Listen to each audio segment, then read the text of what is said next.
Ovejas en un barco hacia Escocia. En junio de 1975, Estados Unidos mantenía 375.000 prisioneros de guerra, o POWs por sus siglas en inglés, bajo acuerdos negociados durante la guerra. Los prisioneros de guerra fueron divididos y enviados a Inglaterra y Europa como trabajadores. Los británicos retuvieron a prisioneros de guerra alemanes hasta por 2 años.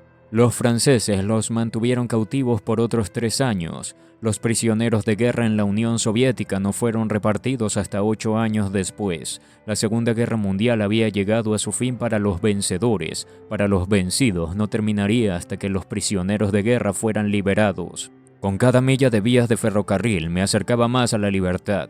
Me senté en el coche Pullman junto a un tipo llamado Otto Friedrichs, nacido en Mannheim. Tenía 25 años, era alto, fuerte y guapo, con una mata de cabello grueso, liso y color arena. Otto tenía una voz de bajo resonante. Sus canciones favoritas eran las mismas que las mías, Don't Face My In y Sentimental Journey. Las cantábamos juntos a todo pulmón y nos reíamos mientras el tren corría hacia Nueva York. Otto y yo jugábamos juegos de cartas de scat y comparábamos experiencias en los campos de prisioneros de guerra de Estados Unidos. Me contó que era cantero y que había construido un puente de piedra mientras estaba en su último campo. Construí ese puente para que dure un siglo, dijo Otto. Eso me hizo reflexionar. No podía pensar tan lejos en el futuro. Él quería volver a visitarlo algún día y ni siquiera estábamos en casa todavía. Otto era más maduro que yo en otros aspectos. Pensé que estaba obsesionado por encontrar a la mujer adecuada para amar. Sus ojos verdes brillaban más cuando hablaba de eso. Si puedo tener un trabajo, mi propio apartamento, una esposa y un hijo, seré perfectamente feliz, dijo Otto. Era cálido y extrovertido y su relación me conmovió. Eso es todo lo que realmente quiero también, dije de repente. Saltamos del tren cuando se detuvo en Fort Dix. Inhalé el aire con alegría. Puedes oler el mar. El mar Báltico impregnaba mis primeros recuerdos de la infancia. Me hizo revivir recuerdos maravillosos. Puertos, playas, barcos y navíos rodeaban mi ciudad natal. Podía reconocer muchos tipos de embarcaciones e identificar sus banderas. Un torrente de buenos recuerdos me invadió como olas que llegaban a la playa. Sonreí de oreja a oreja. ¿Escuchaste cuándo parte el barco?, pregunté a Otto. Él no compartía mi entusiasmo. No tengo prisa, estuve tan mareado en el viaje de 2 semanas a América que no pude comer nada, dijo. Hombre, espero que no vuelva a pasar, pero apuesto a que sí. Esperamos para abordar el barco que nos llevaría a casa. Me sentía emocionado y nervioso. Miré a mi alrededor, a mis compañeros de prisión. La mayoría eran unos años mayores que yo. Envidiaba cómo controlaban sus emociones. Ahora que estábamos casi libres, parecían estar preparándose para el viaje por mar y lo que encontrarían en casa. Escuché sus preocupaciones desgarradoras, aunque había sido obligado por el gobierno alemán a ir a la guerra y dejar atrás sus esposas e hijos, sentían una profunda responsabilidad hacia ellos. Recé para que mi madre, hermana y padre aún estuvieran vivos. La espera en Fort Dix me volvía loco y yo, a su vez, volvía locos a mis compañeros de prisión con mis molestas preguntas. ¿Escuchaste cuándo nos vamos? Me quedé cerca de la entrada de nuestro recinto. Quería ser el primero en subir al camión militar que nos llevaría al muelle. Finalmente los camiones llegaron y nos dejaron en un muelle. Por fin el océano. Mi corazón latía 3 veces más rápido cuando puse los ojos en los barcos balanceándose en sus amarres. Noté un transporte de tropas siendo cargado. Tenía que ser nuestro barco. Esto es una gran mejora, Otto. Grité con alegría. Nos trajeron aquí con carga en la bodega de un carguero. Pero regresamos en el tipo de barco que llevaba a los soldados estadounidenses al extranjero. Nuestros chicos tendrán camarotes esta vez, Otto, con literas, baños y un comedor. Al menos viajaremos como hombres en lugar de como ratas de bodega, dijo Otto con mueca de disgusto. El barco es más grande y más bonito y no creo que te pongas tan enfermo esta vez, le dije. Vi a un oficial estadounidense acercarse para llamarnos a atención. Con un intérprete a su lado, nos dio reglas para los prisioneros del barco.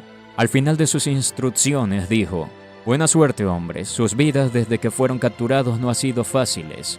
Su vida en Alemania será aún más difíciles, su país está peor que cuando se fueron, pero les deseo lo mejor. Espero que aterricen en Hamburgo o en Bremerhaven. Nos dio la señal para subir y me cargué mi pesada bolsa de viaje y corrí por la pasarela tan rápido que dejé a todos atrás. Me quedé en la parte superior de la pasarela y saludé a nuestros chicos con una gran sonrisa, una reverencia formal alemana y las palabras de bienvenida cuando subían a bordo. Poco después de que el último hombre llegara a la cubierta, soltamos amarras. Otto miró hacia arriba, donde las gaviotas revoloteaban, y preguntó. El oficial dijo que nuestro viaje duraría de 10 a 12 días. Pensé que sería más corto esta vez porque no tendremos que hacer un curso en zigzag para evitar submarinos. Sí, 10 días suenan bien, pero si tenemos mal tiempo tomará al menos 12 días, dijo Otto con un escalofrío. Para la tarde empezó a sentirse mareado y bajó al interior del barco. Se tendió en su litera. A menos que el mar estuviera tranquilo, yo me quedé en cubierta tanto como pude. El fresco aire salado me llenaba de energía. Mientras estaba en la barandilla, noté a un tipo alto y delgado dibujando el barco. Me acerqué para ver más de cerca y lo conocí. Su dibujo parecía el trabajo de un artista consumado. Está muy bueno. ¿Qué tipo de trabajo hiciste en Alemania?, pregunté. Yo era dibujante. Realmente quería ser arquitecto. ¿Quieres ver los otros? Elogió las páginas, escenas de Afrika Korps durante su descanso, y las inevitables escenas de la batalla cobraron vida en su cuaderno de bocetos. Se preguntó, soy Werner Andersen, soy de Hamburgo. Estaba encantado. Hamburgo, una gran ciudad en el mar Báltico, estaba cerca de mi ciudad natal. Conocía muy bien esa ciudad sofisticada en los días previos a la guerra. Mi familia visitaba mucho a nuestros parientes de Hamburgo. La alta estatura y el cabello rubio oscuro y los ojos azules de Werner eran típicos de mi gente. Era un tipo tranquilo y reflexivo que, a diferencia de mí, pensaba cuidadosamente antes de hablar. Sin embargo, compartíamos la emoción del mar abierto. Éramos tan felices como pasajeros en un crucero de placer. Werner y yo nos inclinamos sobre la barandilla y escudriñamos el horizonte en busca de cambios en el clima. Identificamos los barcos que pasaban y las banderas que ondeaban. Los azules y grises del mar eran un cambio reconfortante en la monotonía marrón de los campos. Podíamos decir que nos acercábamos a casa por los tipos familiares de algas marinas y medusas que flotaban a nuestro alrededor. Podíamos casi saborear nuestras delicias locales, anguila ahumada y arenque. A medida de que la noche oscurecía las aguas, contábamos chistes de las tierras bajas alemanas una y otra vez y cantábamos canciones de marineros del mar Báltico. El día que estaba programado para llegar a Alemania, corrí por cubierta tratando de ver el primer avistamiento de mi tierra natal. Un grito de alegría se escuchó cuando grité, ¡Tierra! ¡Veo tierra! Werner y yo estábamos cerca de la proa, instando al barco a avanzar. Por costumbre, miré al costado en busca del barco piloto. No podía creer lo que veían mis ojos. Un bote marcado como piloto, de Liverpool, se acercó a nuestro barco. «Mira aquí, Werner, ¿qué está pasando?» Werner se inclinó sobre la barandilla y jadeó. No, ninguno de los otros prisioneros de guerra se dio cuenta. «Esto no es Alemania», grité. Estaba tan enojado que habría destrozado el barco con mis propias manos. «Estamos en Inglaterra». La ansiedad se apoderó de mí. Los hombres se apresuraron a las barandillas para ver por sí mismos. Podían ver que estábamos en el puerto equivocado. Algunos chicos gritaron, «Me tiro por la borda», pero nadie lo hizo. «¿Qué van a hacer con nosotros?», gemía Werner. Otto subió a cubierta cuando escuchó el alboroto y dijo, «No pueden hacer esto, nos dijeron que seríamos libres». Sentí un torrente de sudor mientras intentaba prepararme para lo que se nos esperaba. ¿Qué planeaban los británicos para nosotros? Las visiones de mi tierra natal desaparecieron rápidamente. Cuando logré superar la traición de los estadounidenses y pensar con claridad, escuché a Otto exclamar, «No vamos a casa en mucho tiempo, chicos».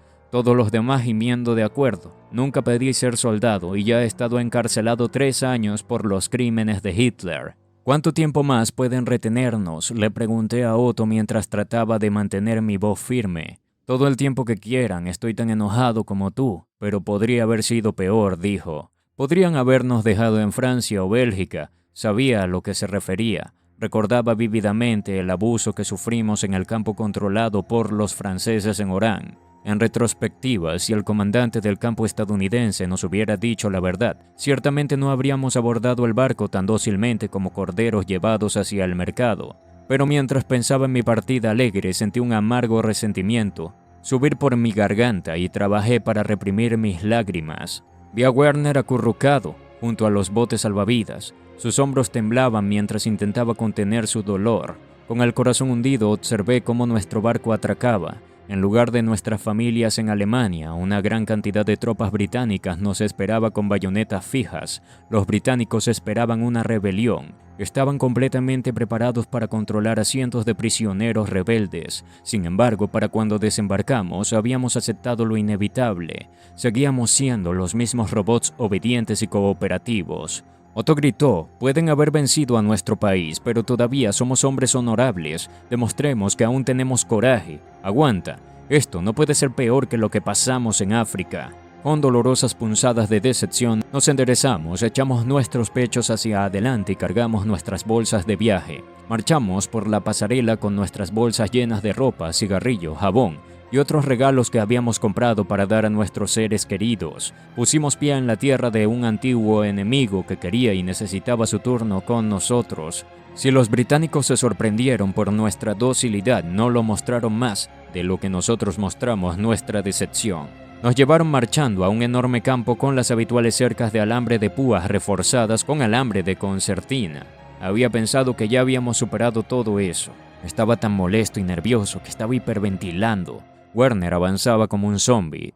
Otto dijo bruscamente: calma, ahí no. Endereza la espalda. Werner, pueden controlar tu cuerpo, pero no pueden controlar tu cabeza. No dejes que vean cómo te sientes. Nos acercamos a un campo y formamos filas. Un oficial británico se dirigió a nuestros contingentes. Serán enviados a pequeños campos de trabajo para ayudar a nuestros agricultores. Nuestra mano de obra aún está en el continente, en Asia y en colonias. Muchos murieron en batalla. Se les pagará por día cuando trabajen aquí. Traduje esto para los chicos. Escuché a los hombres murmurar: estiércol de pollo y vaca. Así es como finalmente nos degradan, dijo Otto. No sé qué pensar, susurró Werner, tragando saliva con dificultad. Esto no es caza, pero tampoco nos van a matar. Nunca pensé eso, le susurré entre dientes. Simplemente no sabía cómo nos usarían. Odio esperar y odio las sorpresas, dije. Pero eso es todo lo que he tenido desde que me reclutaron. Espera interminable y sorpresas desagradables. Mientras aún estábamos reunidos, el oficial nos advirtió: se les confiscarán sus pertenencias si intentan comerciar o vender algo. Nuestras abultadas bolsas de viaje deben haber causado una gran impresión. Con sus instrucciones concluidas, el oficial giró sobre sus talones y se alejó rápidamente. Traduje todas las malas noticias a los chicos a mi alrededor. ¿Cuánto tiempo tenemos que quedarnos aquí?, preguntó Werner. Todavía estaba luchando con sus emociones. Traté de parecer despreocupado y encogí los hombros. No me dio la oportunidad de preguntar. El severo oficial no dio ninguna pista sobre cuántos años estaríamos cautivos. Soldados británicos impasibles nos señalaron hacia un edificio donde comenzó el familiar proceso de registro de prisioneros. El lugar estaba vacío. Otto, Werner y yo nos formamos en fila. Nos asignaron nuevos números de registro. Traté de hacer reír a mis amigos diciendo: bueno, ¿dónde diablos está el sargento de suministros? Quiero sábanas, toallas y un uniforme limpio de inmediato. Otto intervino: sí, ¿dónde está nuestro bolso de ropa nueva? Podíamos ver a un tipo al final de la fila con pilas de tela doblada. Nos entregó a cada uno 2 bolsas de lona ásperas con un color marrón militar. ¿Para qué es esto?, pregunté a un guardia. La bolsa grande es para tu colchón, muchacho, y la pequeña es para tu almohada. Miré fijamente el lienzo marrón estúpidamente. Él señaló hacia la puerta. Ahora portaos bien, muchachos, y llevadlos afuera a ese montón de paja y llenadlos. Lo dijo con el acento más marcado de Escocia. Tuve que aguzar los oídos para entender lo suficiente como para traducir para los chicos a mi alrededor. Miré con lástima. Salimos arrastrando los pies y empezamos a llenar nuestras bolsas. Otto miró su almohada llena de paja y dijo: apuesto a que esto es en lo que duermen los presidiarios. Llené la mía tan rápido como pude. Iba a ser incómodo sin importar lo que hiciera. Otto también se apresuró, pero metió el doble de paja en sus bolsas y las niveló en rectángulos suaves. Werner se tomó su tiempo seleccionando las cañas más suaves para rellenar. Un guardia apostado al montón de paja nos indicó el camino hacia nuestros nuevos barracones. Cuando entramos, otro guardia nos señaló qué debíamos hacer. Las bolsas debían ser arrojadas encima de las estructuras de madera sostenidas por las bandas de acero. Acostarse en una de esas cosas duras, irregulares y peludas no era mucho mejor que dormir en un campo de heno. Nos dieron una manta para el clima frío. Odio pasar frío. Tendré que dormir con mi abrigo puesto. Escuché a otros hombres quejarse alto y largo sobre las improvisadas comodidades. Esto estaba muy lejos de mi cómoda cama del ejército en América. que tenía un colchón real, una almohada de plumas, un edredón y sábanas de algodón suave. Incluso la cama americana no igualaba la calidad de las camas en Alemania. Camas de pluma, almohadas de pluma de ganso, edredones de damasco y sábanas coronadas con cubrecamas de satén. Los chicos alemanes de clase media como yo dormíamos como reyes hasta que nos enviaron a la guerra. Luego nosotros, el famoso cuerpo de África, dormíamos en tierra, arena y barro. Desearía que se callara, murmuré Otto. Claro que hemos pasado por el infierno, pero piénsalo, podríamos estar durmiendo en el sueño eterno bajo la tierra africana. El recuerdo de lo cerca que estuve de ser enterrado vivo por un tanque americano en el norte de África todavía estaba fresco. Encarcelado de nuevo, al menos no tuve que estar pendiente de elementos nazis. Aunque me sentí traicionado por los americanos, estaba agradecido de que eliminaran lo peor de los nazis antes de enviarnos. Los prisioneros de guerra que conocí en el barco de Escocia eran en su mayoría jóvenes políticamente no involucrados como yo, que nunca habían votado y solo querían libertad. Secretamente esperaba que Estados Unidos mantuviera a los criminales nazis encarcelados mientras vivieran. Estados Unidos, cómo lo extrañaba, había tallado un pequeño nicho allí. Me gustaba mucho la informalidad despreocupada de los estadounidenses, tanto que también empecé a actuar de esa manera. Los estadounidenses eran mucho más amigables que los británicos o los alemanes. No tenían una equivalente para el suspiro formal y rara vez se dirigían a alguien por su título. Ahora tenía que adaptarme al malestar y a una cultura tan formal como la de Alemania. En 2 años en Fort Knox, hice muchos amigos estadounidenses. Extrañaba bromear con los trabajadores civiles y los supervisores e ingenieros de la base. Recordaba con cariño al señor Ashley, quien me contrató por accidente e intentó persuadirme de que no me fuera tan pronto. Quizás él sabía lo que se avecinaba. Extrañaba ver al señor Knoll, mi jefe, y extrañaba bromear con Brian, un cabo en el taller mecánico, quien me dijo cuando me fui que aprendí a manejar como un estadounidense con un brazo colgando por la ventana. El encarcelamiento en Gran Bretaña fue un cambio drástico, pero no teníamos más opción que hacer lo mejor posible. Las cabañas Quonset, en plataformas de concreto, eran nuestros nuevos hogares. Los agudos olores a carbón y paja llenaban el aire. Una pequeña estufa estaba ubicada en el centro. Aunque siempre teníamos frío en ese clima lluvioso y fresco, no nos permitían encender un fuego hasta la tarde. El material de calefacción era principalmente polvo de carbón. Nos agrupábamos alrededor de la estufa. Tengo calor enfrente y frío en la espalda, me quejaba, hasta que me daba la vuelta. Calentaba mi espalda y mi frente se enfriaba. La comida era miserable en comparación con las raciones de Estados Unidos, incluso en 1975. Por la mañana teníamos un tazón de avena aguada, al mediodía una gruesa rebanada de pan con queso y una taza de té, y por la noche un tazón de sopa ligera. ¿Qué te dije, Yano? Nos hacen dormir como pájaros enjaulados y nos alimentan como pájaros enjaulados, dijo Otto. Comida de prisión sin duda. Traté de entender por qué. Esto debe ser un campamento no laboral y estamos recibiendo raciones para no trabajadores. Tenía hambre todo el tiempo, buscaba en los cubos de basura cáscaras de patata. Me las comía crudas. Incluso compré lazos para conejos a un escocés y lo usé para atrapar conejos. Parecía que mi superalta energía quemaba calorías más rápido que el resto de los chicos. A pesar de que nunca había cocinado nada en mi vida, me las arreglé para aprender a asar a los conejos. Estaba obsesionado con la comida. Cuando empezamos a recibir periódicos, nos enteramos de que el suministro de alimentos británico era mucho mayor y más abundante que el que ocupaba Alemania. ¿Cómo pueden sobrevivir nuestras familias con menos que esto?, pregunté a Otto. Otto encogió los hombros y miró hacia abajo diciendo: espero que la mía venda o cambie todo lo que tengo para comprar suficiente comida. Asentí en acuerdo, las posesiones ya no significaban nada para mí tampoco. Cuando era un niño, una bomba destruyó la mitad de nuestro apartamento y dañó el resto, pero al menos ninguno de nosotros resultó herido, agregó Werner reflexivamente. Tuvimos un gran susto cuando era un niño. Una bomba golpeó nuestro edificio y me obligó a ver rápidamente la diferencia entre lo importante y lo no importante. Mamá y yo tuvimos que abrirnos paso desde nuestro sótano. Estuvimos casi enterrados vivos por los escombros que cayeron sobre nosotros. La ociosidad nos hacía preocuparnos por nuestros familiares más que nunca. Estábamos listos y dispuestos cuando los británicos se organizaron y nos enviaron a campos de trabajo en el campo. 30 de nosotros a la vez éramos transportados en camiones.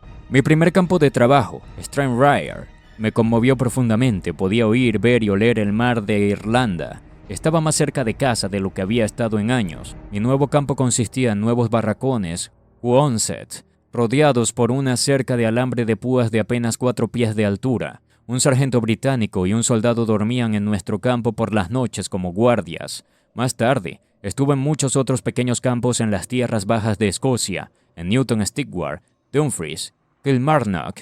Vi las ciudades de Ayr, Castle Douglas, Cumnock, Drugmore, Kirkcudbright, Stewarton y Wigtown. Incluso llegué a la playa cerca de Glasgow. Durante mi cautiverio trabajé en 10 granjas diferentes. Cuando cobrábamos calculaba el tipo de cambio en libras y chelines. Para entonces no esperábamos mucho. Nuestro sueldo era mucho menor que en los Estados Unidos. Allí habíamos ganado lo suficiente para comprar algunas barras de chocolate y refrescos cada día en la cantina.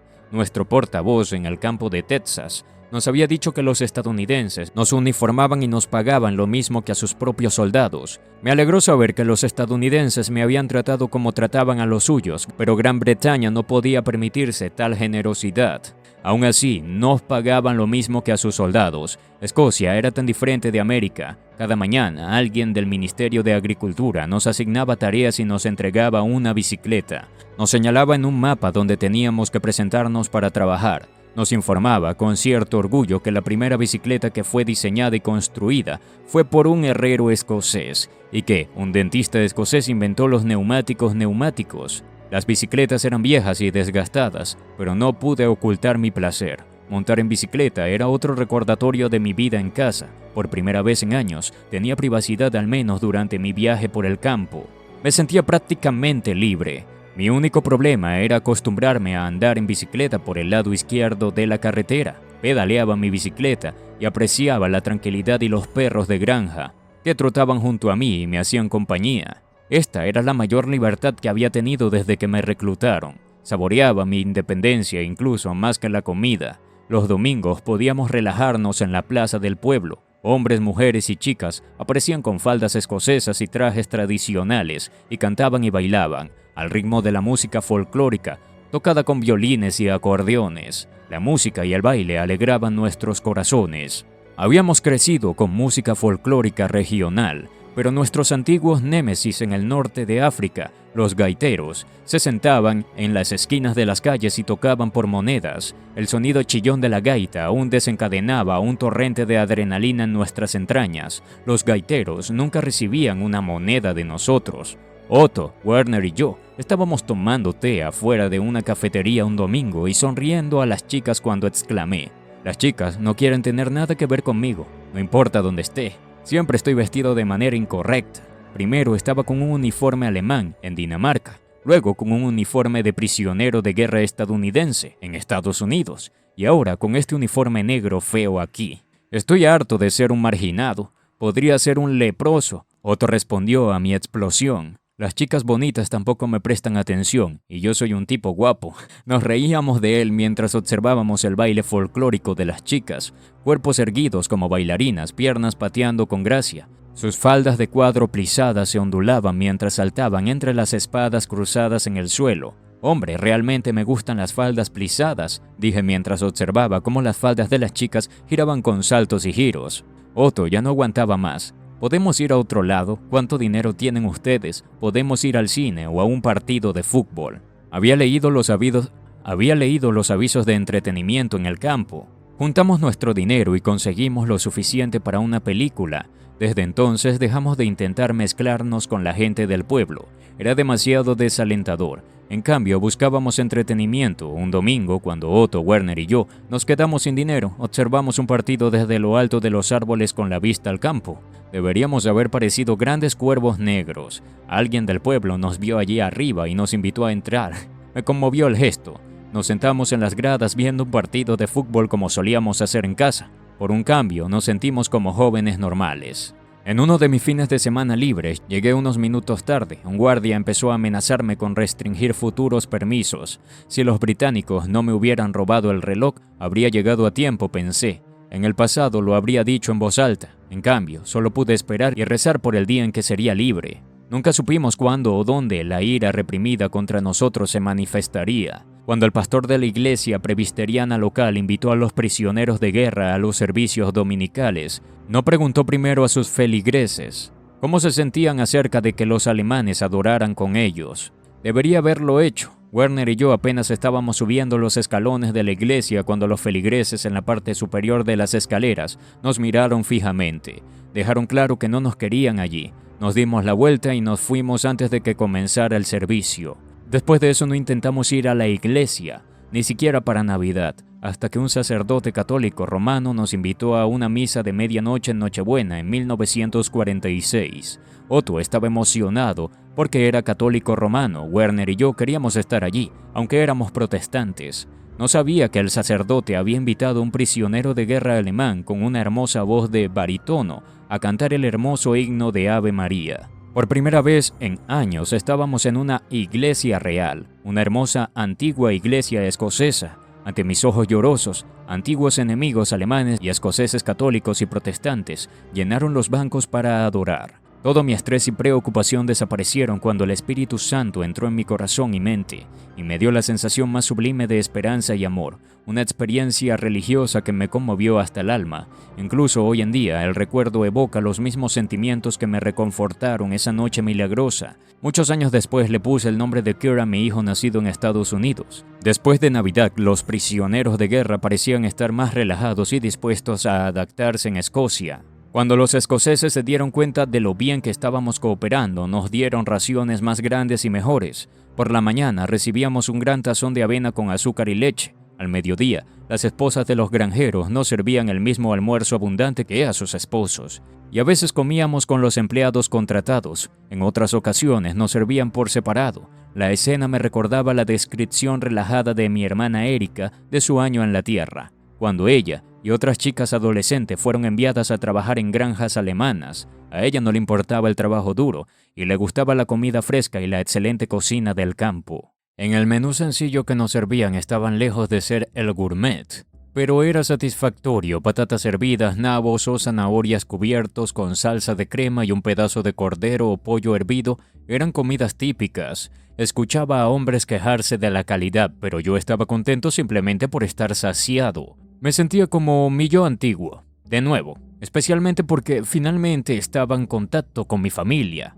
El representante de la Cruz Roja Internacional me permitió quejarme sobre mi situación irritante respecto a las cartas hacia y desde nuestros seres queridos. Le dije que no había recibido correo desde el final de la guerra en mayo de 1945. Le expliqué que yo era uno de los muchos prisioneros de guerra castigados por negarme a firmar tarjetas entregadas por los estadounidenses que afirmaban un ex miembro de la derrota Wehrmacht está buscando a sus familiares más cercanos. Él me dio una tarjeta de la Cruz Roja que no me incriminaba para firmarla, para que pudiera recibir correo. Le esperé con mi habitual impaciencia. El dolor, no la alegría, palpitaba en mi corazón mientras leía mi primera carta de casa. Lamento decirte esto, querido Iano, pero después de que nuestra zapatería fue bombardeada, tu tío Annie se deprimió tanto que ni siquiera pudo comer su ración reducida. Murió de desnutrición el pasado domingo. Cuando abrí mi segunda carta, me alegré al descubrir que mis padres y mi hermana Erika habían sobrevivido a los bombardeos y ataques aéreos. Mi padre había permanecido en la policía. Erika había estado en la Fuerza Aérea Alemana, similar a las Watts estadounidenses. Se unió a un grupo que huyó de la isla de Rügen en el Báltico de Checoslovaquia y luego a Baviera. Ella fue brevemente prisionera de guerra en Estados Unidos. Regresó a casa en un tren de carbón, ya que no existía servicio de tren para civiles. Mi madre escribió que Erika se veía muy graciosa cuando salió del tren cubierta de polvo de carbón de pies a cabeza. Estaba feliz de que estuviera a salvo en mi casa. Incluso les había dado algo de qué reír. Sus deberes habían terminado. Sin embargo, para mí no había final a la vista. Mi hermana sabía más en el trabajo de la granja que yo. Nunca había estado en una granja alemana y mucho menos en una escocesa, excepto por mi breve trabajo como trabajadores migrantes mexicanos en los campos de cebolla de Texas. No tenía experiencia. Ahora se esperaba que ayudara en cada tarea. Los granjeros escoceses dejaron a un lado su animosidad hacia los alemanes y estaban contentos de tener otra pareja de manos. «Cuidado con tu pie, muchacho, te pondrá el dedo morado», advirtieron, pero ocurrió una vez y anduve cojeando durante una semana. «Cuidado con esos cuernos, muchachos», advirtieron los granjeros. «Te pueden sacar un ojo». Mantuve una distancia prudente de los largos cuernos curvados. Intenté hablar con las vacas para mantenerlas tranquilas. Los border collies, escoceses que me fascinaban más que nada. Los granjeros presumían de sus perros y me decían que eran los más inteligentes de la tierra.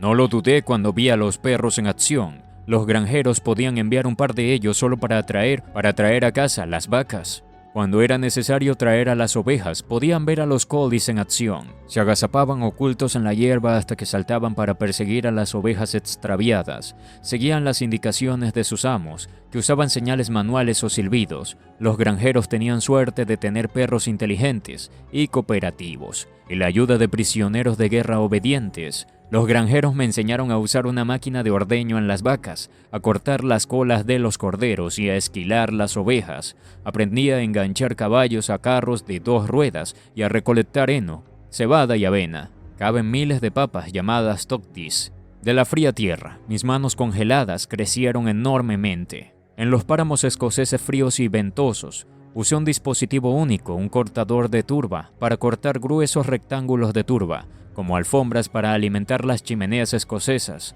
La soledad estaba siempre presente, pero la vida por el momento se sentía segura y sin complicaciones. Por las noches, nuestros 2 guardias escoceses ocasionalmente comprobaban que todas nuestras literas estuvieran ocupadas. Pensé que esto era bastante innecesario hasta que supe que algunos de los prisioneros de guerras más mayores realmente lograron encontrar novias escocesas. Me preguntaban dónde encontraban mujeres que quisieran estar con ellos. Los hombres estaban vestidos igual de mal y eran igual de pobres que el resto de nosotros. Los romeos rellenaban astutamente sus colchones con más pajas en forma de hombre mientras estaban afuera. Aún demasiado tímido como para acercarme a una chica, sus encuentros nocturnos eran algo que solo podía soñar. No esperaba conocer a una chica hasta que estuviera de vuelta en Alemania. En una granja, cuando me presenté a la familia Brown, no tenía razón para sospechar que me esperaban muchas complicaciones románticas. Buck Brown era un hombre grande, de pelo oscuro y capaz. De unos 40 años, él y su esposa tenían una hija, Tamara, de mi edad. Ella acababa de salir para trabajar, una hermosa joven con bonitos cabellos castaños que se movían mientras pedaleaba por un sendero. La vi marcharse bastante melancólico, estoy seguro. Mi expresión probablemente no pasó desapercibida para su madre, Betty, una mujer delgada de unos 30 y tantos años de cabello castaño. Me miró como ninguna otra mujer lo había hecho antes. Me incliné y estreché su mano, como un educado chico alemán. Pero temblaba. Cuando Bob me hizo señas para que lo acompañara al establo, me sentí aliviado. Entré al edificio. «¡Ash!», dije, saltando hacia afuera y tapándome la nariz. El hedor a orina y estiércol me tumbaba. Bob se rió de mi reacción. «No te preocupes, te acostumbrarás, muchacho», dijo. Poco sabía que uno de mis trabajos sería limpiar el establo con la pala. Me acostumbré. Bob me mostró cómo usar sus máquinas de ordeño y señaló que las vacas debían ser ordeñadas. Después de varios días, quedó satisfecho de que yo pudiera manejarlo. Se marchó, diciendo que se dirigía a un campo lejano. De repente, Betty apareció con botas de goma, se acercó a mí y trató de ayudar. Se rió de mí mientras mi mano rozaba la suya. Sentí su aliento en la nuca. Cuando me di la vuelta, ella fingió que perdía el equilibrio y tuve que sujetarla antes de que cayera al abrevadero de estiércol. Puso su rostro frente al mío y dijo: «Eres guapo, me encantan tus ojos azules». Pensé que debía estar loca. Cuando terminé mis quehaceres, salté en mi bicicleta e intenté entender lo que había sucedido mientras pedaleaba de vuelta al campo. Estaba tan avergonzado que no se lo conté a nadie. En pocos días me enviaron allí de nuevo, pero entonces Betty me había tomado por el joven tímido y torpe que era. Reemplazó su comportamiento alborotado con una actitud tranquila y dulce. Se veía bonita, esperaba que fuera su forma de ser amigable. Ella me dijo lo bien que estaba haciendo mi trabajo y lo feliz que estaba de tener a un joven fuerte en el lugar. Me abrazó, nunca antes una mujer me había tocado así y sentí nuevas y escalofriantes sensaciones. Ese día me alejé pedaleando, cantando. El sombrío camino que había recorrido hasta la granja ahora parecía un sendero brillante y fácil. No me había sentido tan bien en mucho tiempo. La próxima vez que pedaleé hacia la granja Brown, sentí emocionantes anticipaciones. No podía esperar para sentarme junto a Betty y charlar con ella después de hacer los quehaceres. Las conversaciones privadas con mujeres eran un raro placer. Betty me dio algunos besos en la mejilla y luego me miró para ver cómo lo estaba llevando. Me convertí en arcilla en sus manos hasta que se abalanzó sobre mí en el pajar. Planeó su maniobra con astucia. Su esposo no estaría en casa por horas. Pensamientos contradictorios cruzaron mi cabeza.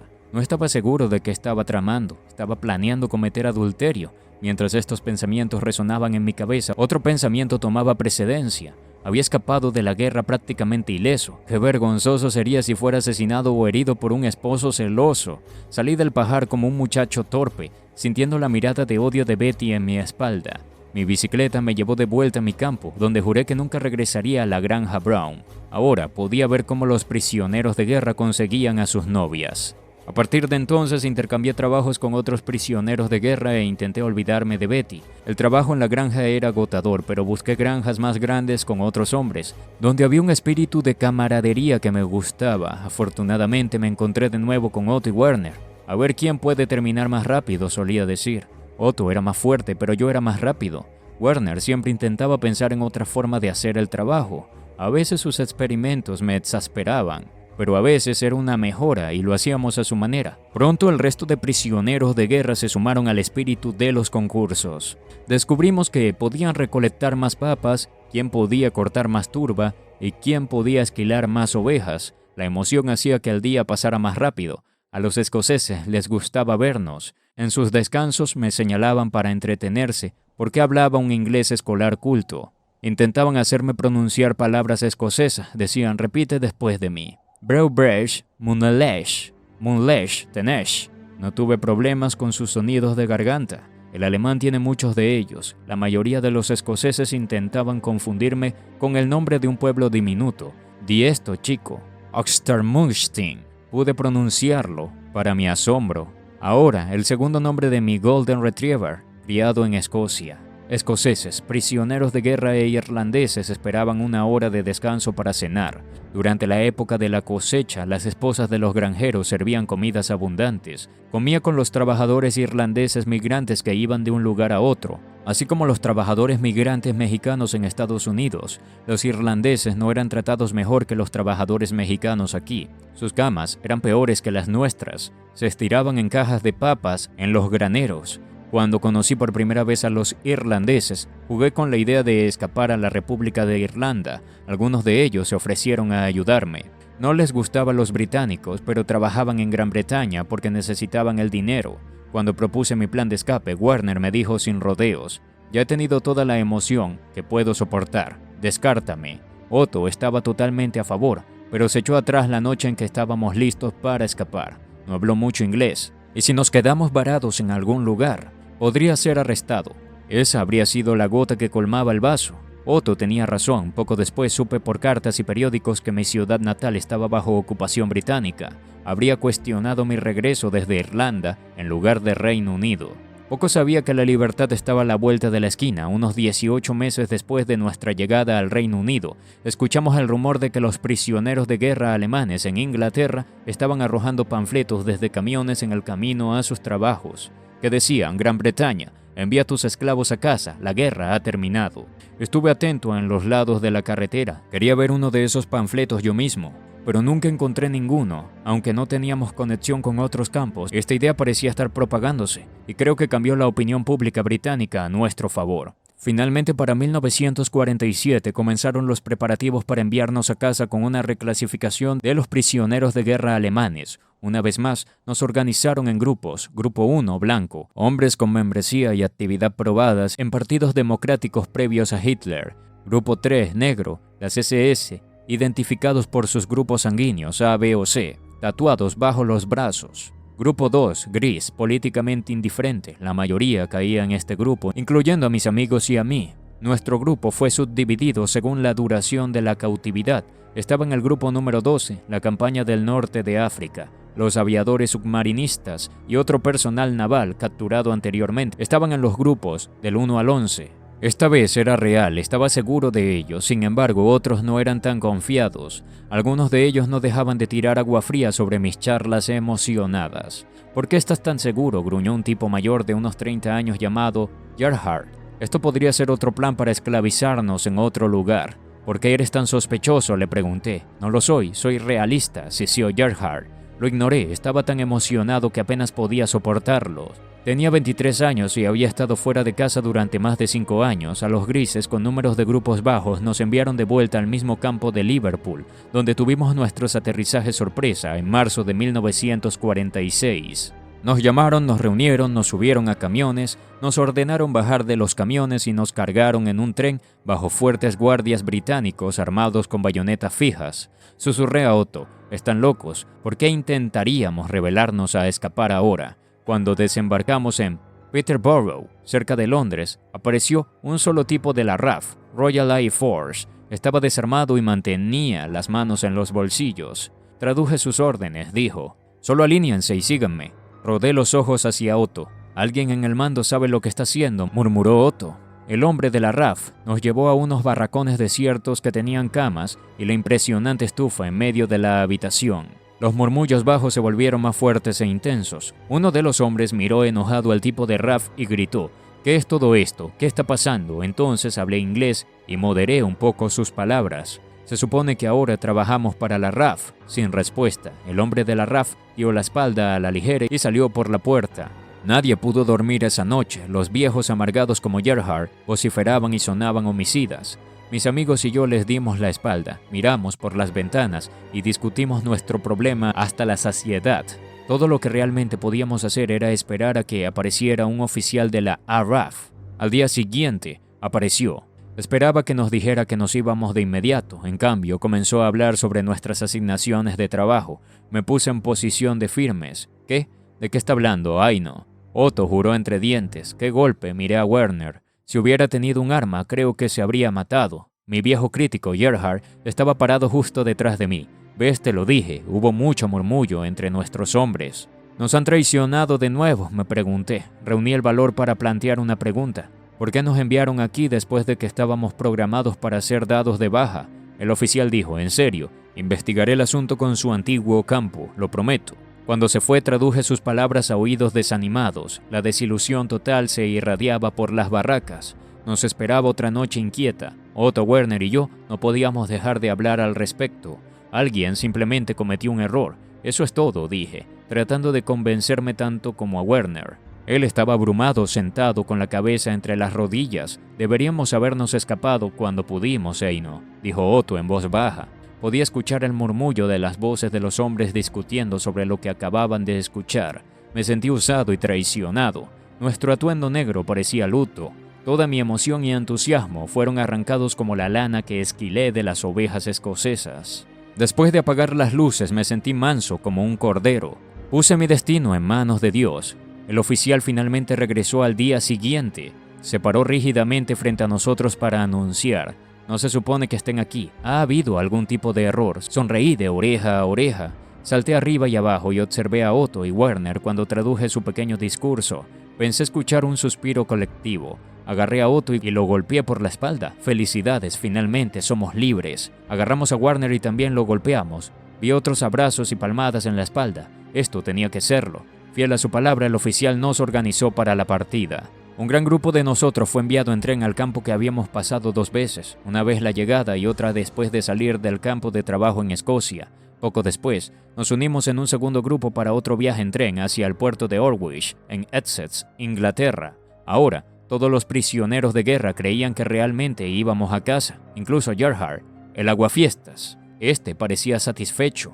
Desde allí fuimos trasladados en ferry a través del Mar del Norte a una ciudad portuaria de los Países Bajos, Hocken van Holland. En este punto, nos transferimos a los familiares vagones de carga alemanes para el viaje a Alemania y un campo de licenciamiento en Münsterleder, cerca de Lüneburg. Este era un antiguo campamento del ejército alemán tomado por el ejército británico del Rin. En este momento, agosto de 1947, era un punto de licenciamiento para militares y soldados alemanes. Hombres que habían sido dados de baja manejaron nuestro licenciamiento militar. Otto, Werner y yo nos estrechamos la mano en la mañana temprano de un día de finales de verano, diciendo que nos volveríamos a ver. Nunca sucedió. No comprendimos completamente la batalla silenciosa de supervivencia que se libraba en Alemania, una sombría lucha por todos librada por cada hombre, mujer y niño. Nos unimos a nuestras familias en la lucha más feroz por suficiente comida, un techo sobre nuestras cabezas y un cambio de ropa. La privación continuó durante años y pasó factura a nuestra psique. En el último frenesí del Kiel escocés, firmó mi licenciamiento. Luego, uno de nuestros exsoldados alemanes me entregó una pequeña asignación de licenciamiento. Esto es para el pasaje de autobús a casa. Aquí tienes un pequeño paquete de comida para tu viaje, un pan y una lata de carne enlatada. No es mucho después de lo que todos han pasado, dijo, pero debería llevarte a casa. Adiós y buena suerte. Conté mis marcas, aproximadamente $3.50 estadounidenses, $1 por cada año de mi cautiverio. Libertad, necesitaba detenerme y agradecer a Dios por mi liberación a través de 7 países. Mi fe y mi intuición me habían guiado hacia las decisiones correctas en el momento adecuado. Otro pensamiento tomó forma. Dios me había perdonado por razones que solo Él podía conocer. Me dirigí hacia el camino británico que me señalaron. Me di cuenta de que estaría en casa antes del anochecer. Aproximadamente 1 hora después de que el camión dejara Munster, salté en la ciudad desde que la vi partir hacia el norte de África, Lombat. Una vez, una ciudad medieval de romance y encanto de cuento de hadas, apenas era reconocible. Los bombardeos cataclísmicos habían arrasado la ciudad, dejando solo el antiguo ayuntamiento y la legendaria puerta de la ciudad de Holstein, adornada con gorros gemelos en picos. Se erguían como centinelas sobre la ciudad apocalíptica. Al igual que la ciudad, yo no era el mismo. Provinciado, inocente e ingenuo, había sido forzado a moldearme en el de un hombre escéptico, sarcástico y valiente. Ya no respetaba a los alemanes en autoridad. Desde Lübeck abordé un autobús postal alemán hacia Kiel. El viaje duró 2 horas. Me veía sucio. Mi única ropa era mi uniforme de ejército de Estados Unidos, teñido de negro y desgastado. Lo había usado todos los días para trabajar en la granja durante 1 año y medio, y lo odiaba. Me di cuenta de algo, había obedecido mi última orden. Era un civil, un adulto. Podía hacer lo que quisiera con mis escasos recursos. Mi primera decisión fue la misma que había estado en mi mente desde que dejé Alemania: encontrar a mi familia. Aunque nos correspondíamos sin censura mientras estaba en el Reino Unido, realmente no sabía cómo les había ido.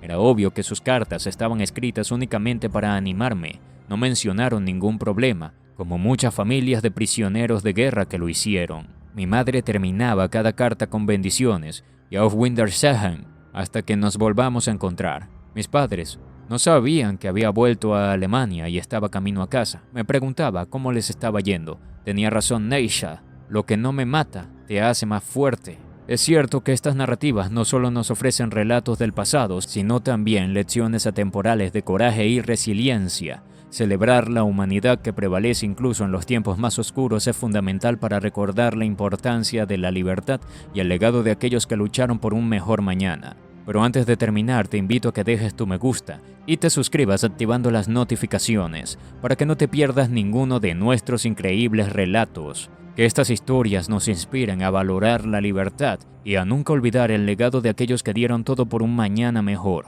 Hasta la próxima aventura en la historia.